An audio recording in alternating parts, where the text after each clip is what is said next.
अध्याय 1। खोया हुआ यात्री। रात का अंधेरा घना हो चला था। हिमालय की तलहटी में स्थित एक छोटे से गांव रुद्रपुर में सन्नाटा पसरा हुआ था।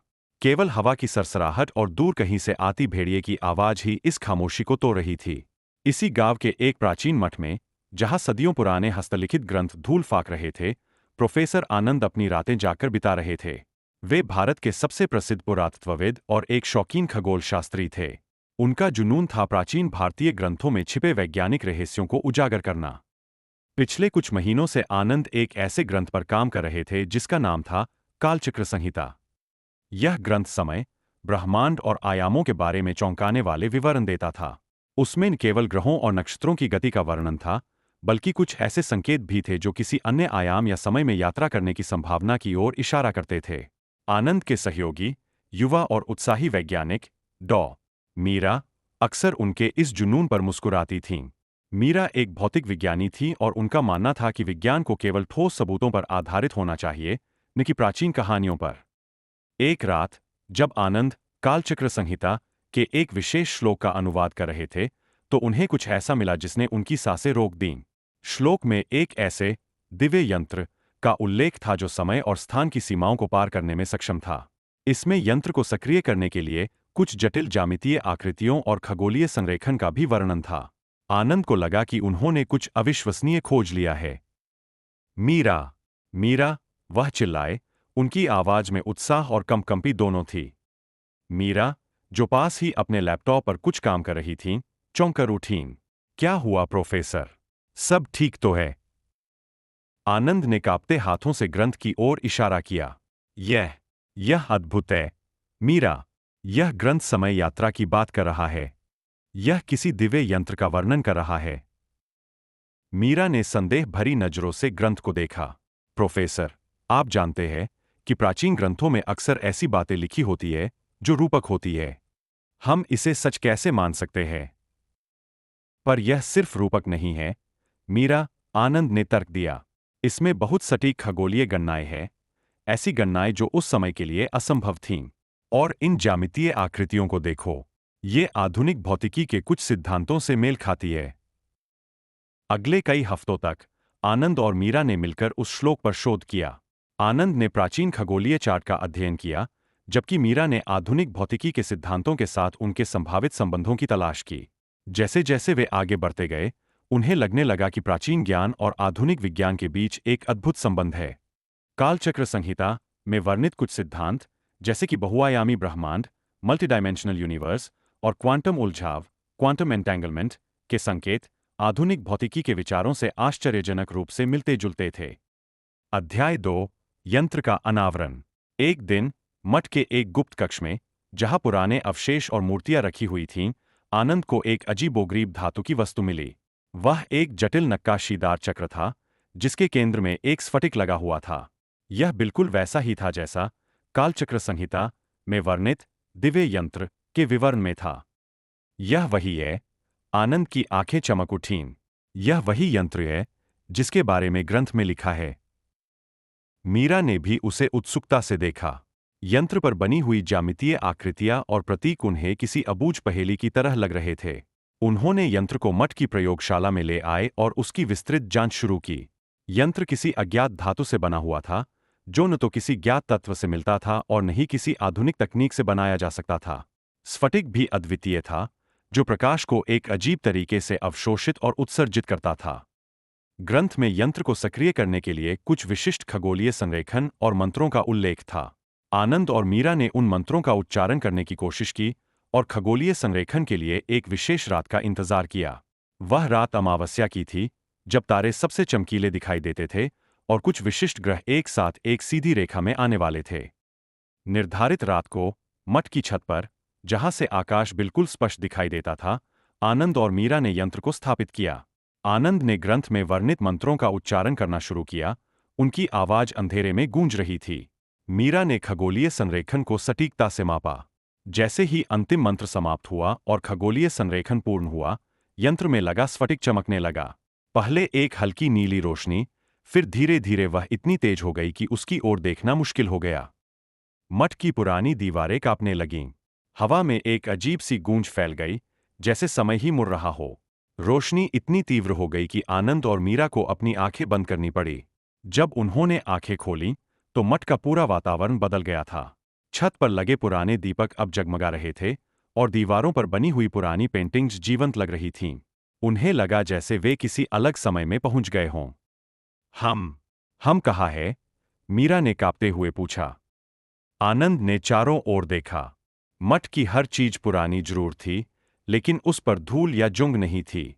ऐसा लग रहा था जैसे वे समय में पीछे, सदियों पहले, उसी मठ के अतीत में आ गए हों। मुझे लगता है कि हम सफल हो गए, मीरा, आनंद ने फुसफुसाया। हम समय में यात्रा कर चुके हैं। अध्याय 3। भविष्य का रहस्य। उनके आसपास की दुनिया शांत और रहस्यमयी थी। उन्हें लगा जैसे वे किसी स्वप्नलोक में हों। तभी उन्हें मठ के भीतर से हल्की आवाजें सुनाई दीं। वे सावधानी से अंदर गए। उन्हें भिक्षुओं का एक समूह दिखाई दिया, जो संस्कृत में मंत्रों का जाप कर रहे थे। वे ऐसे दिख रहे थे जैसे उन्हें आधुनिक दुनिया का कोई ज्ञान ही न हो। आनंद और मीरा ने खुद को छिपाए रखा और ध्यान से सब कुछ देखा। भिक्षु अपने दैनिक कार्यों में लीन थे, और उनके बीच एक बूढ़े भिक्षु थे जिनकी आंखें इतनी गहरी थीं कि उनमें सदियों का ज्ञान समाया हुआ लगता था। आनंद को लगा कि उन्होंने उस भिक्षु को पहले कहीं देखा है, लेकिन कहा, यह याद नहीं आ रहा था। अचानक बूढ़े भिक्षु की नजर सीधे आनंद की ओर पड़ी। उनकी आंखों में एक अजीब सी चमक थी, जैसे वे आनंद के अस्तित्व को जानते हों। उन्होंने एक पल के लिए अपनी आंखें बंद की और फिर एक गहरी सांस ली। तुम आ गए, बूढ़े भिक्षु ने धीमी, रहस्यमयी आवाज में कहा। उनकी आवाज पूरे मठ में गूंज उठी। मुझे पता था तुम आओगे। आनंद और मीरा डर से कांप गए। उन्हें समझ नहीं आया कि बूढ़े भिक्षु उन्हें कैसे जानते थे। बूढ़े भिक्षु उनके पास आए और आनंद के हाथ से कालचक्र संहिता ग्रंथ ले लिया। उन्होंने ग्रंथ के एक पृष्ठ पर अपनी उंगली रखी, जहां एक अजीब सी आकृति बनी हुई थी। यह समय का चक्र है, बूढ़े भिक्षु ने समझाया।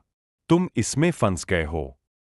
आनंद और मीरा ने एक दूसरे की ओर देखा। हम फंस गए हैं। इसका क्या मतलब है? मीरा ने पूछा। तुमने इस यंत्र को सक्रिय कर दिया है, लेकिन तुम नहीं जानते कि इसे वापस कैसे बंद करना है, बूढ़े भिक्षु ने कहा। यह यंत्र तुम्हें भविष्य और अतीत के बीच हमेशा के लिए फंसा देगा, जब तक कि तुम इसके वास्तविक रहस्य को नहीं समझते। वास्तविक रहस्य? आनंद ने पूछा। यह यंत्र केवल समय यात्रा का साधन नहीं है, बूढ़े भिक्षु ने कहा। उनकी आवाज अब और गहरी हो गई थी। यह तुम्हें समय के उस बिंदु पर ले जाएगा जहां तुम्हें अपने अस्तित्व का सबसे महत्वपूर्ण सच पता चलेगा। और यह सच शायद तुम्हें पसंद न आए। बूढ़े भिक्षु ने एक रहस्यमयी मुस्कान दी। तुम अब भविष्य और अतीत के बीच एक पुल हो। तुम्हारे माध्यम से समय की धारा बदल सकती है। तुम्हें एक निर्णय लेना होगा। कैसा निर्णय? मीरा ने पूछा। क्या तुम समय की धारा को उसी रूप में रहने दोगे जैसा वह है, या तुम उसे बदलने की कोशिश करोगे? बूढ़े भिक्षु ने कहा। हर निर्णय का परिणाम होता है, और कुछ परिणाम इतने भयावह होते हैं कि उन्हें भुगतना मुश्किल हो जाता है। अचानक मठ फिर से कांपने लगा।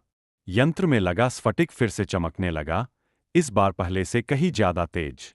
आनंद और मीरा को लगा जैसे उन्हें कोई अदृश्य शक्ति खींच रही हो। मठ का दृश्य धुंधलाने लगा। उन्हें लगा जैसे वे एक अंधेरे शून्य में गिर रहे हों, जहां समय का कोई अर्थ नहीं था। जब सब कुछ स्थिर हुआ, तो उन्होंने खुद को अपने ही मठ में पाया, उसी जगह जहां उन्होंने यंत्र को सक्रिय किया था। यंत्र उनके सामने जमीन पर पड़ा था, स्फटिक अब चमक नहीं रहा था। हम वापस आ गए? मीरा ने कांपते हुए पूछा। आनंद ने चारों ओर देखा। सब कुछ वैसा ही था जैसा उन्होंने छोड़ा था। पर क्या सचमुच सब कुछ वैसा ही था? उनकी नजर अपने लैपटॉप पर पड़ी। उस पर एक समाचार लेख खुला हुआ था, जिसकी तारीख कल की थी। लेख का शीर्षक था, महान वैज्ञानिक प्रोफेसर आनंद रहस्यमय तरीके से गायब। आनंद और मीरा एक दूसरे को देखते रहे। उनकी आंखों में भय और असमंजस था। वे समय में पीछे तो आ गए थे, लेकिन क्या वे अपने खुद के समय में वापस लौटे थे, या किसी ऐसे समय में जहां उनका अस्तित्व ही नहीं था? बूढ़े भिक्षु के शब्द उनके कानों में गूंज रहे थे। तुम अब भविष्य और अतीत के बीच एक पुल हो। तुम्हारे माध्यम से समय की धारा बदल सकती है। क्या उन्होंने अनजाने में इतिहास को बदल दिया था? क्या वे अब एक ऐसी वास्तविकता में थे जहां प्रोफेसर आनंद कभी थे ही नहीं? और वह बूढ़ा भिक्षु कौन था? क्या वह भविष्य से आया हुआ कोई मार्गदर्शन था, या अतीत का कोई संरक्षक जो उन्हें समय के अनसुलझे रहस्यों से आगाह कर रहा था? कालचक्र संहिता उनके सामने पड़ा था, मानो उन्हें चिढ़ा रहा हो। उन्होंने समय यात्रा की गुत्थी को सुलझाने की कोशिश की थी, लेकिन लगता था कि वे खुद एक बड़ी गुत्थी में उलझ गए थे। अब उन्हें यह पता लगाना था कि वे सच में कहाँ थे, और क्या वे कभी अपनी असली समय रेखा में वापस लौट पाएंगे, या वे हमेशा के लिए समय के इस जाल में फंसे रहेंगे, एक ऐसे रहस्य का हिस्सा बनकर जिसकी कोई शुरुआत नहीं थी और कोई अंत नहीं था। क्या प्रोफेसर आनंद और मीरा अपनी असली समय रेखा में वापस आ पाएंगे, या वे हमेशा के लिए समय के इस भंवर में खो जाएंगे, एक ऐसे रहस्य का हिस्सा बनकर जिसकी गुत्थी सुलझाना मुश्किल